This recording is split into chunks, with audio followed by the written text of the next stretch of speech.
Torah, we have another opportunity to listen this time as Jeffrey shares with us some of his own thoughts about the significance of this day, the meaning of having a bar mitzvah, and a little bit about the Torah portion itself, and how important it is for all of you to be sharing this special day with him into the microphone slowly. Our bar mitzvah is a coming-of-age ceremony in the Jewish faith. It signifies that I am now more responsible for my actions, that my word means more, and that others will trust me with more responsibilities. With more responsibilities comes more privileges, and with privileges, responsibilities. A bar mitzvah also signifies that the stories of my ancestors are now my story, and that I should pass them on to my children. Being a bar mitzvah also means that I now play a larger role in the Jewish community and can be called upon to read the Torah or be involved in more temple activities. It also means that I will take on more responsibilities to do for the community, both Jewish and local. To me, Judaism is more than just my religion. It's a way of life.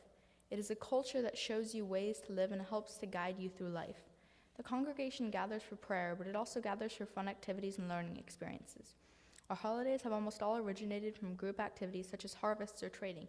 In those times of group activity, we have found spiritual meaning as well as a time and place to gather together, help each other, and work together for a better life. From God, we were given the 10 Commandments and told to follow them. These commandments help us to live our life in a community together, to treat each other with respect and uphold Jewish values. My Torah portion this week is about the 10 Commandments. I picked this day for my bar mitzvah specifically because of this Torah portion. I kind of like rules. The 9th commandment states, "You shall not bear false witness against your neighbor," and the 3rd states, "You shall not use the name of Adonai your God in vain." These two commandments often work together. Bearing false witness against your neighbor means that you might swear to God that you are telling the truth, but blame a neighbor for something doing that he didn't do. These principles are important. Often, when somebody does something wrong, they don't take responsibility for their actions, but blame others instead.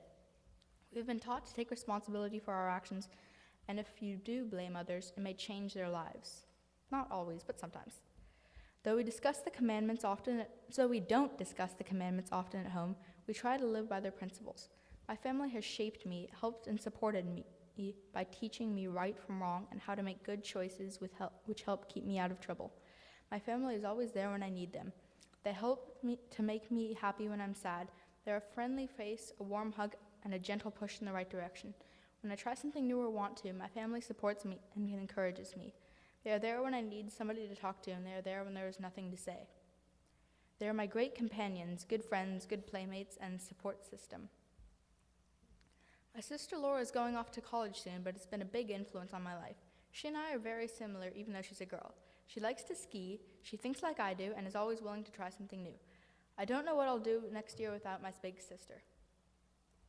My sister Zoe is also very important to me. She teaches me about music, we cook together, and she is always there to help me with artsy stuff. Like drawing a perfect circle, Zoe. She's always supportive of my artsy dreams. My parents are also very important to me.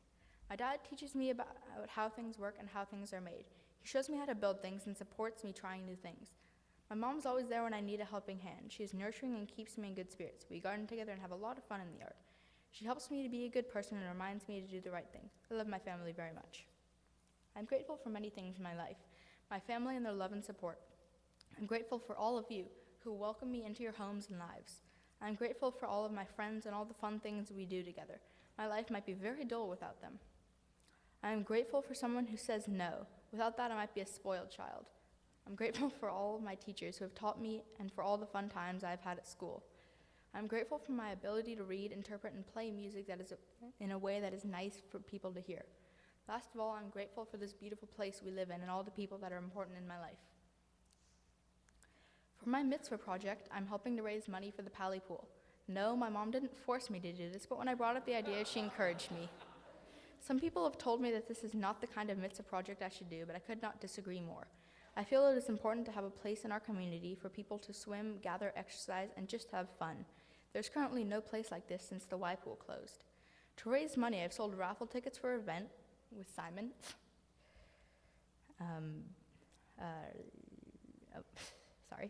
Sat at tables giving information, walked the neighborhood trying to get people interested, and have stuffed envelopes for countless mailers.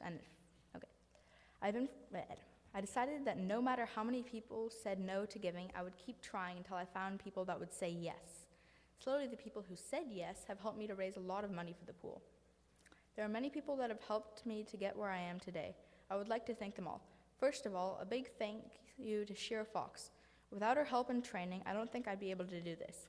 Next, I'd like to thank Rabbi Reuben, who has guided me in writing this speech and taught me about my Torah portion. I would also like to thank Cantor Frankel. He helped me prepare for this day and taught me ways not to be nervous. A special thanks goes out to my family who got me here and kept me practicing. Mom, Dad, Laura, Zoe, Moma, my aunts and uncles, many thanks. I would like to thank my gran for her support, and she could not be here today, but she is in spirit. And thank you to the people who traveled to get here. Mary and Jack from Colorado, Susie, John and Ellen from Northern California, Uncle Jerry from Florida, Alice and Evelyn from New York. But last but certainly not least, I would like to thank all of my teachers here at KI who have helped me prepare for this day.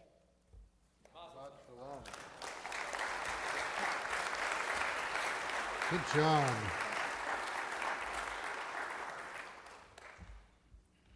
So you have an Uncle Jerry. Yep. Jerry and Right over there.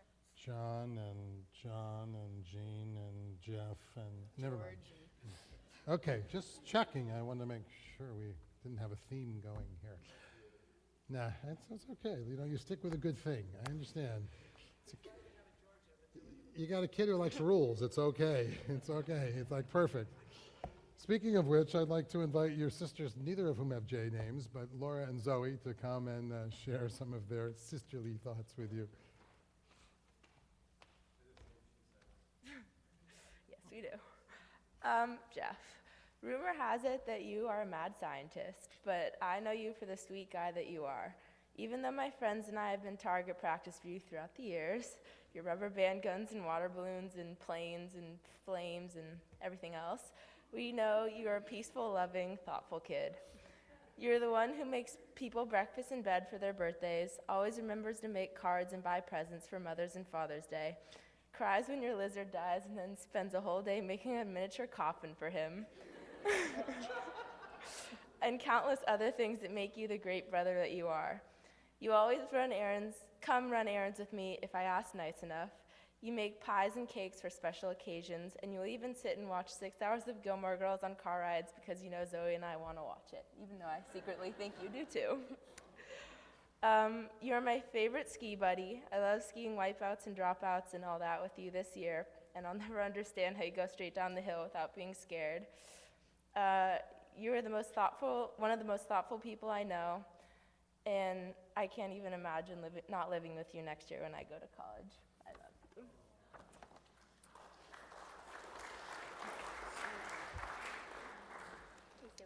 Jeffrey, my little brother, my confidant, my punching bag, my partner in crime. You make me proud to see all the little inventions and things you do that make you, you. You're truly original and my favorite brother. There are countless times that I've seen you do something and been truly at a loss for words, from watching you pass me up in math to constructing a pulley system that can lift the weight of an anvil just by pulling a rope with one of your fingers. And then again recently when you crafted wooden airplanes that can fly for 100 feet before coming to those precarious crash landings. That's the way you do things. You take off strong, fly smooth, and hope for the best when you land. I admire you so much as I've watched you grow within yourself and prepare for this landmark day.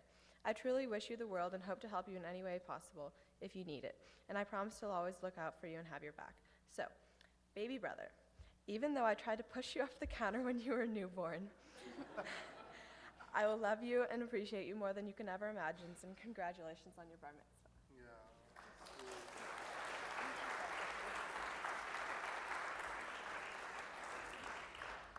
That was sweet. I'd like to invite your parents to come and share some parental thoughts with you.